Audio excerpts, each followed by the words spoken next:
Nataka tuangalie leo damu inavyoweza kutumika, damu ya Yesu inavyoweza kutumika kama upatanisho. Damu inavyoweza kutumika kama upatanisho. Kwa nini damu itumike kama upatanisho? Kwa sababu hii damu inatumika kwa ajili ya kutupatanisha sisi. Inafanya kitu kinaitwa atonement, kutupatanisha na Yesu, kutupatanisha na Mungu. Kazi mojawapo ya damu ya Yesu iliyomwagika msalabani ilikuwa ni kurejesha upatanisho baada ya sisi kuwa tumefarakana na Mungu kwa dhambi kutoka Edeni, ambao dhambi aliifanya Adamu, lakini pamoja na dhambi zetu. Kwa hiyo kazi ya damu mojawapo ni kufanya upatanisho. Kwa nini nimekuletea hili somo la kufanya upatanisho? Nisikilize vizuri. Tunakuja kuona siri iliyojificha iliyowapa nguvu wana wa Israeli tangu walipokuwa wanatoka utumwani Misri katika nchi ya ahadi ya Kanaani. Utagundua kwamba Waisraeli walikuwa ni watu ambao kimwili walikuwa dhaifu, kwa sababu katika kipindi chao cha maisha yao yote tangu mzee Yakobo pamoja na zile nafsi 60 walipoelekea Israeli, walivyoelekea Misri kwa lengo la kufata chakula, walivyohamia kule kwa kizazi cha kutoka Yakobo, cha watoto 12 wa Yakobo ambao walizaliwa ndani ya Misri, tunaona waliishi katika maisha ya utumwa, waliishi katika mazingira ya kazi ngumu na mateso. Lakini kumbuka, mtumwa hali chakula cha thamani kama anavyokula bosi wake, kama anavyokula mtawala wake. Kwa utakuja kugundua ya kwamba walikuwa wanaishi maisha duni, walikuwa wanaishi maisha magumu.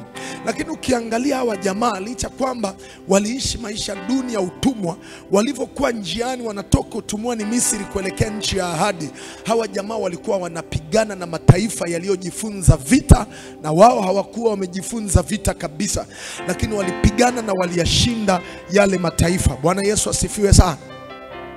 Bwana Yesu asifiwe sana. Waliyashinda yale mataifa.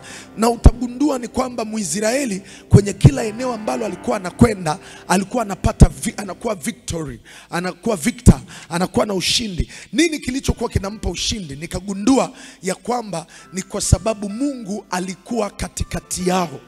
Na mimi nikaona kumbe ili uweze kushinda haya maisha, si kwa sababu unafanya bidii sana, si kwa sababu una nguvu sana, si kwa sababu unaweza sana, lakini ni kwa sababu Mungu yupo katikati yako.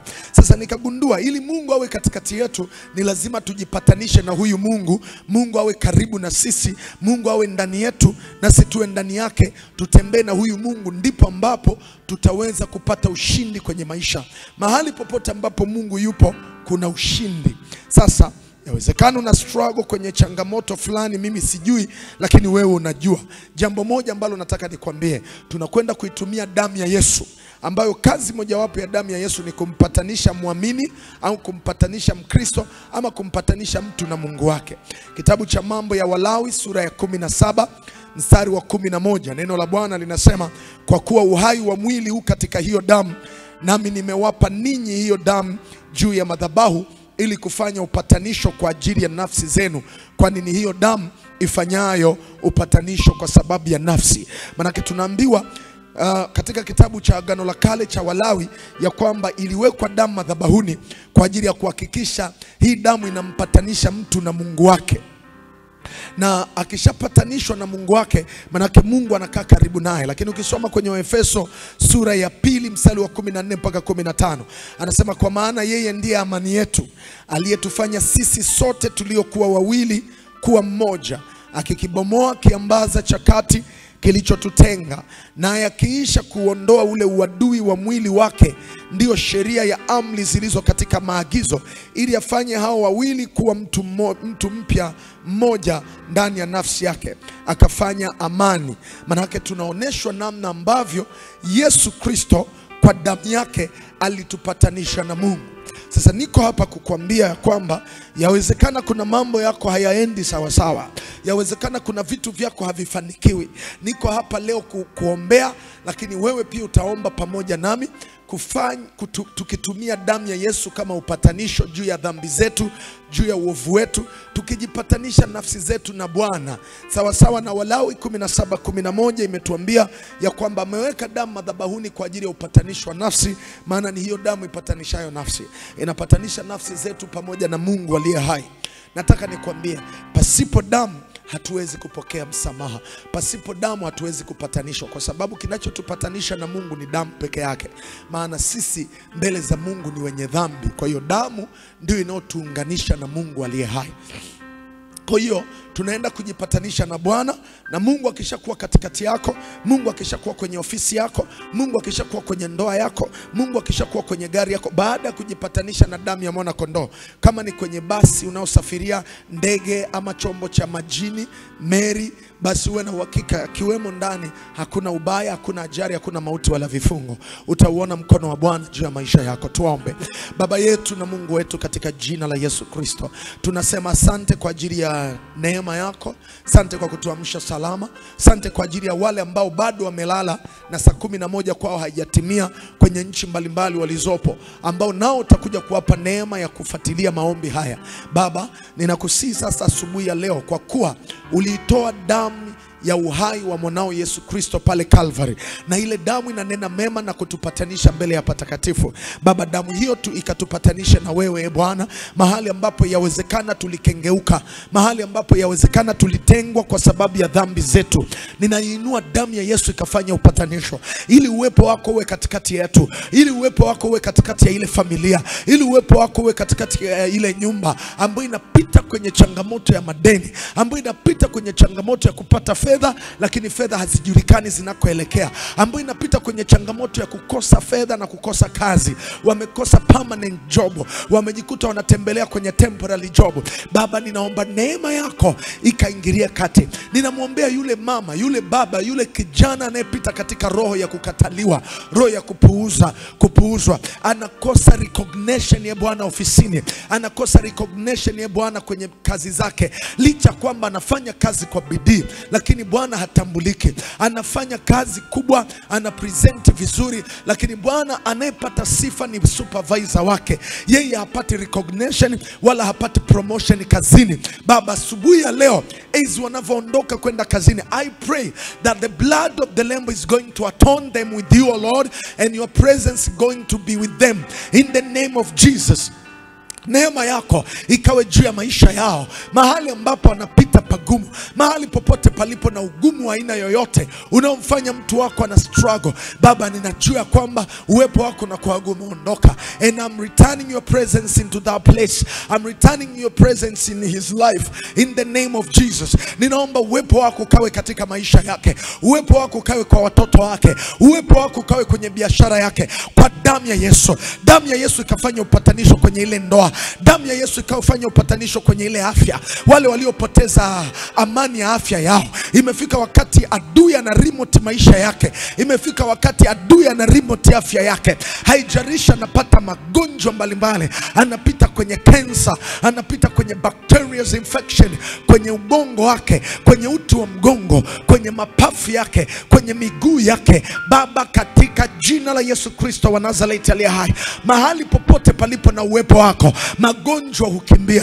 Mahali popote palipo na uwepo wako, uzima unaonekana, maana wewe ni Mungu mwenye uzima. Magonjwa hayakukaribii katika jina la Yesu. Ninampatanisha na afya, ninampatanisha na uwepo wako, ukamponye Bwana mahali ambapo haoni mpenyo, mahali ambapo haoni mlango wa kutokea.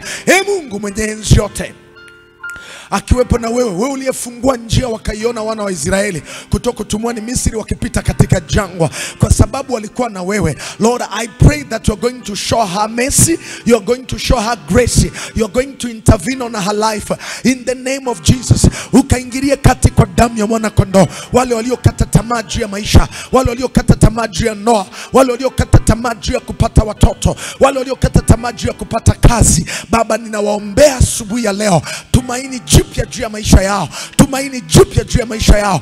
Baba, kama ambavyo walipokuwa na wewe, walipotembea na sanduku lako la agano, kila taifa ambalo wana wa Israeli walipigana nalo, licha kwamba hawakuwa na nguvu za kupigana, uliwapigania na wakapata ushindi. Lord, you are the conqueror. I pray that you are going to intervene Any kind of battle that will face them, you are going to fight with them, to fight against their enemies in the name of Jesus. Maana neno lako linasema ya kwamba katika kitabu cha Zekaria 2:5 ya kwamba Bwana sisi Zekaria 2:5 ya kwamba utatuzungushia boma ya moto na wewe utakuwa utukufu wao ndani yetu. Na mstari wa 8 umesema tumefanyika kuwa mboni yako ya jicho, anayekugusa sisi na kugusa wewe katika jina la Yesu. Ukuu wako na uweza wako, nguvu na mamlaka yako ikawatamie kwa damu ya Yesu. Na kemea roho za mauti, na kemea roho za magonjwa, na kemea roho za uharibifu ambazo zilipata uhalali wakati wa absence ya Mungu.